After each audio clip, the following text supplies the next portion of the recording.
কোটি টাকার ঋণ মুহূর্তেই মিটে যাবে ইনশাআল্লাহ। নামাজের পরে 41 বার পড়বেন। যে কোনো নামাজের, আপনি ফজরে পড়তে পারলেন না, জোহরের নামাজের পরে পড়বেন। জোহরে পারলেন না, আসরের নামাজের পরে পড়বেন।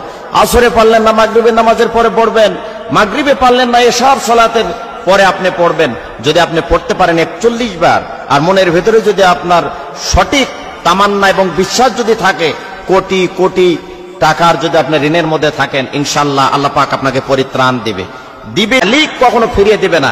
মানুষের কাছে যান, বিরক্তি হতে পারে, মানুষের কাছে যান, আপনাকে ধমক দিতে পারে, কিন্তু আল্লাহ রাব্বুল আলামিন আমাকে আপনাকে অবশ্যই এখান থেকে উদ্ধার করবে।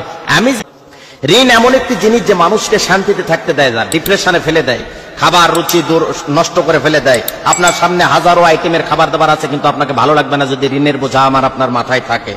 এশার নামাজের পরে করলে আমলটা বেশি ভালো হয়। যদি কোনো কারণে এশার নামাজের পরে না পারেন, তাহলে অবশ্যই আপনি অন্য নামাজের পরে করবেন।